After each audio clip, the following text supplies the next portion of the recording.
This past Easter, Carissa and I and Josie were able to worship with you in spirit through the live stream from our hospital suite at the neonatal ICU 90 miles away in Milwaukee.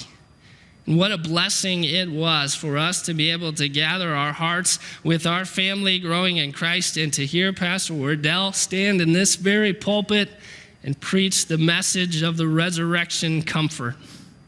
It was truly a blessing. But also that day, it was the second Easter in a row outside of God's house. See, the one before that had happened during the Safer at Home orders, so we hadn't been able to meet here together in God's house. For the second time in a row, we were going to be spending Easter outside God's house of worship.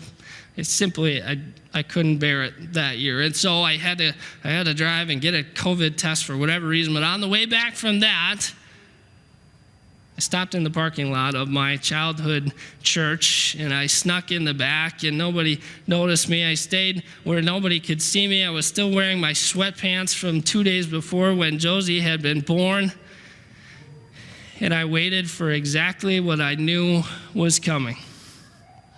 And when it happened, when it started, when God's people began to sing the closing hymn, I know that my Redeemer lives, I wept and I wept because God's people were gathered there with the organ resounding and the trumpets blaring, and they were proclaiming to my weary heart exactly the sermon that I needed to hear on that day. The words of I know that my Redeemer lives. He lives to bless me with his love. He lives to plead for me above. He lives my hungry soul to feed. He lives to help in time of need. I understand now exactly what King David was feeling, what he meant when he said, for in the day of trouble, he will keep me safe in his dwelling. He will hide me in the shelter of his sacred tent and set me high upon a rock. See, the blessing that a live stream and technology simply cannot replicate is you.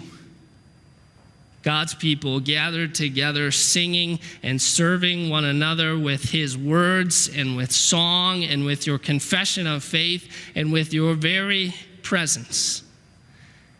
That's simply something we cannot afford to give up, just as the writer to the Hebrews pleaded with the early Christians. He said, let us consider how we may spur one another on toward love and good deeds, not giving up meeting together as some are in the habit of doing, but encouraging one another, and all the more as you see the day approaching. Hey, thank you so much for checking out some of the content from Mount Olive Church. If you liked what you saw today, we would love it if you would subscribe to our YouTube channel or over on Spotify, subscribe to get Sermon Podcast Weekly. Also, if you checked out our sermon today, go over to mountoliveappleton.com and sign the friendship register so we know that you were blessed by our work today. God's blessings to you.